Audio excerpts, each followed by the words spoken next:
no se hace, no llega a la palabra, ¿cierto? Tiene estas fortalezas. Y son precisamente esas fortalezas que nosotros a través de la oración, ¿cierto?, podemos ir derribando, ¿ya? Y otra de las maneras que podemos ir, ¿cierto?, derribando esas fortalezas con aquellas personas, tal vez que nos rodean, tal vez en la familia, tal vez algún compañero de trabajo, amigo, es a través de la palabra. Fíjese que es la palabra la que hace la obra en la vida de las personas.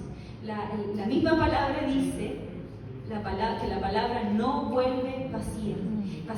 En Isaías 55:11 dice: así será mi palabra que sale de mi boca, no volverá a mí vacía, sino que hará lo que yo quiero y será prosperada en aquello para que la envíe, ¿cierto?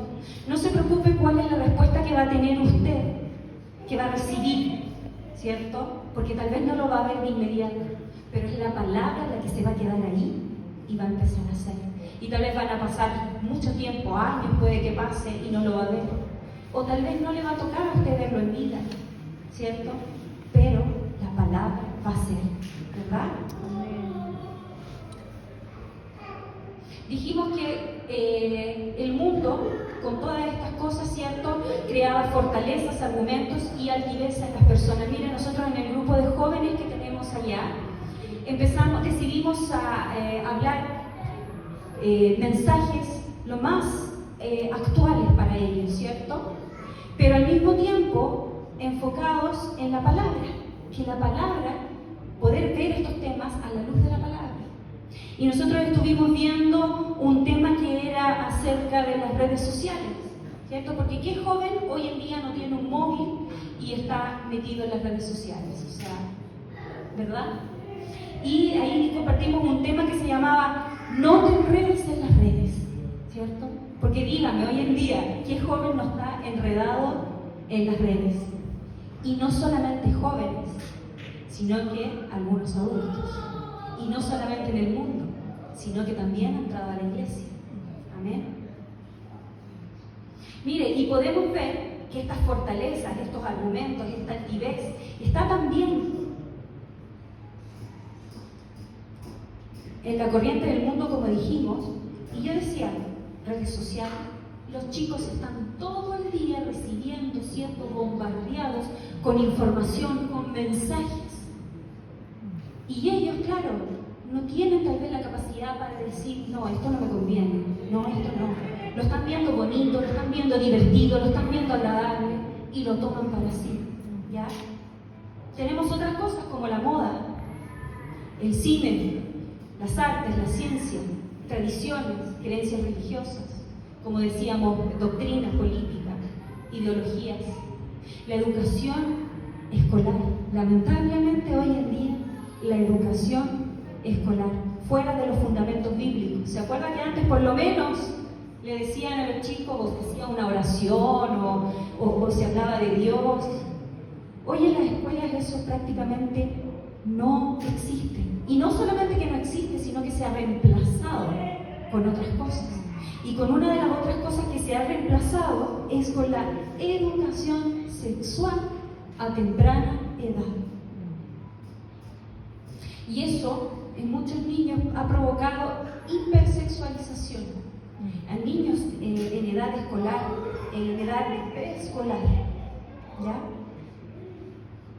Es decir, que a todas esas cosas son las que nos estamos enfrentando. Todas esas cosas son las que nos están esperando allá afuera. Todas esas cosas son las que tenemos que vivir día a día. Y todas esas cosas son las que nuestros hijos también se están enfrentando. Mira lo que dice el versículo 13, dice: por tanto, tomad toda la armadura de Dios para que podáis resistir en el día malo y habiendo acabado todo, estar firmes. Nuevamente dice, toda la armadura. Eso nos muestra lo importante que es estar armados para resistir y para poder estar firmes cuando pase la lucha. No es lo mismo pasar por la prueba yendo así, sin protección, que pasar por la prueba, ¿cierto?, cuando vamos revestidos con el poder del Señor y con su armadura. Miren, Mateo 24:12 dice: y por haberse multiplicado la maldad, el amor de muchos se enfriará. Y eso es lo que también estamos viendo hoy en día, ¿cierto? Y no pareciera que fuera a mejorar, es como que se ve cada día peor, ¿verdad? Nuevamente leo, sed sobrios y velad, porque vuestro adversario, el diablo, como león rugiente, anda alrededor buscando a quien devorar. Amén. Entonces es toda la armadura, como ya lo decía más adelante. Y cuando las cosas en la Biblia se repiten 2 veces es porque le quiere dar un énfasis, amén, una doble importancia. Por lo tanto, tiene que considerarlo doblemente, ¿cierto? Tomar la armadura del Señor. Luego dice, estad pues firmes. Aquí vamos a entrar. Firmes, ceñidos vuestros lomos con la verdad y vestidos con la coraza de justicia. Y como le digo, yo ceñía mi ¿cierto? Con la verdad y me ponía la coraza de justicia y iba a la escuela. Ya, después estaba yo ahí, peleaba, ¿verdad? Me le llevaba mal con mis compañeras, no tenía problemas de notas con los profesores, con todo el mundo. Y ya ni me acordaba que andaba, ¿cierto? Con el cinto de la verdad o con la coraza de justicia. Mire, Cristo es nuestra verdad, por lo tanto debemos andar en la verdad, ¿ya? Debemos hablar verdad en todo tiempo. Eso es una manera de poder usar. Esa es una manera de poder usar la armadura, ¿cierto? ¿Usted ha escuchado hablar de que las zorras pequeñas son las que destruyen la cosecha? Las cositas pequeñas. Tal vez no hablar verdad o que se te escape una mentirita, uno dice, no pasa nada. Y a veces hasta ni nos arrepentimos. Ni vamos delante del Señor y decimos, Señor, disculpa, mentir, es un pecado que estoy defendiendo. Sino que lo dejamos pasar. Y así a veces vamos acumulando, ¿cierto? Y de repente nos damos cuenta que la cosecha se está destruyendo y no sabemos qué hacer, ¿verdad? Entonces por eso es muy importante tomar la seriedad que esto tiene. Caminar en verdad, tener que decir la verdad. O sea, no importa qué es lo que pase. A veces uno dice, no, una mentirita blanca, no, es que para no herirlo, ¿cierto? Pero la palabra de Dios nos dice, no mentirás. No dice, no mentirás cuando estás adelante de tu jefe, pero no cuando estás adelante de tu esposo, ¿cierto? Sino que no mentirás, ¿ya? Lo mismo cuando hablamos acerca de la coraza de justicia. A veces tomamos tan a la ligera estas cosas que no nos cuesta nada decir una mentira, ¿cierto? O cometer una injusticia. Aquí nos está diciendo la coraza de justicia, es decir, que tenemos que andar en obras de justicia. ¿Y qué son obras de justicia? Hacer lo correcto, ser íntegro. ¿Sabe usted lo que es ser íntegro? Es hacer lo correcto, aun cuando nadie lo esté viendo. Esa es la integridad. Y a eso nos llama el Señor. Eso también es una manera de ir cubierto, ¿cierto? ¿Por qué? Porque el enemigo no se va a poder meter por él. Amén.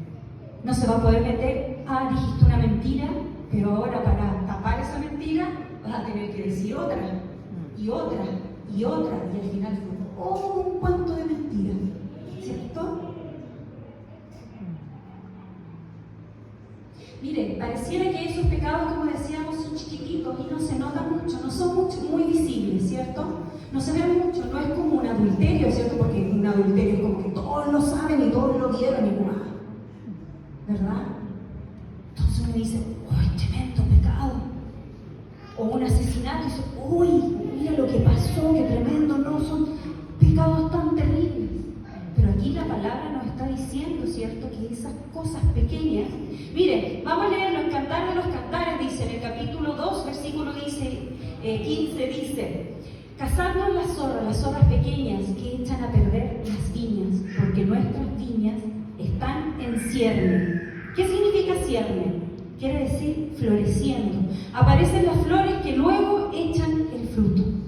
Las zorras son esos pequeños animalitos que se meten a los viñedos y se comen el fruto, echando a perder toda la cosecha. destruyen totalmente lo que antes se había sembrado y hay que volver a sembrar y hay que restaurar el viñedo por completo. Es decir, que esas cositas pueden hacer mucho mal.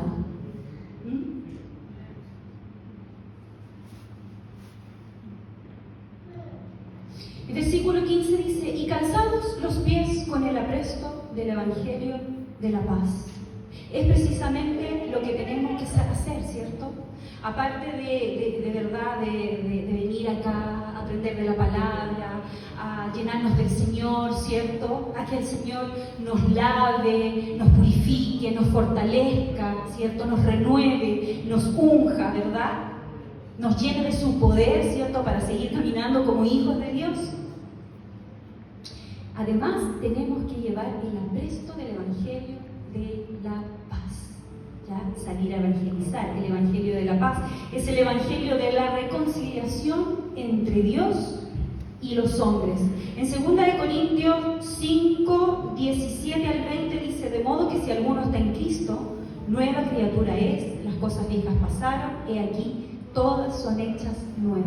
Y todo esto proviene de Dios, que nos reconcilió consigo mismo por Cristo y nos dio el ministerio de la reconciliación, que Dios estaba en Cristo reconciliando consigo al mundo, no tomándoles en cuenta a los hombres sus pecados, y nos encargó a nosotros la palabra de reconciliación, es decir, que nosotros también tenemos que ir, ¿ya? Y versículo 20, así que somos embajadores en nombre de Cristo, como si Dios rogase por medio de nosotros. Os rogamos en nombre de Cristo, reconciliados con Dios. Amén. Eso también es una manera de vestirse con la armadura del Señor. Amén. Salir, ¿cierto?, como hijos de Dios, a predicar el Evangelio, ¿cierto? Versículo 16 dice: sobre todo, tomad el escudo de la fe con el cual podáis apagar todos los dardos del fuego del maligno. Miren, los dardos de fuego del maligno, ¿qué pueden ser? El enemigo pone duda, pensamientos de desánimo, desmotivación, apatía espiritual. Pero todo eso se va cuando ponemos en práctica la fe, creyendo en su palabra y aplicándola en nuestra vida. Muchas veces el diablo crea un ecosistema para que el hombre se mueva en él, no salga de él, que este ecosistema es la corriente del mundo, ¿cierto? Y a través de ella nos envía dardos de fuego, de mentiras, depresión, angustia, ansiedad y todos los males modernos que atacan hoy la fe. Amén. Romanos 1:17 dice: porque en el Evangelio la justicia de Dios se revela por fe y para fe, como está escrito: mas el justo por la fe vivirá. ¿Ya? 2 Corintios 5:7: porque por fe andamos, no por vista. Entonces no es de extrañar que el diablo, espérame que se me vuelve un poquito loco esta aquí. No es de extrañar que el diablo quiera debilitar nuestra fe, ¿cierto? Miren lo que pasa cuando nuestra fe es atacada. Vamos a Santiago 1:6, dice: pero pida con fe, no dudando nada, porque el que duda es semejante a la onda del mar, que es arrastrada por el viento y echada de una parte a otra. Amén.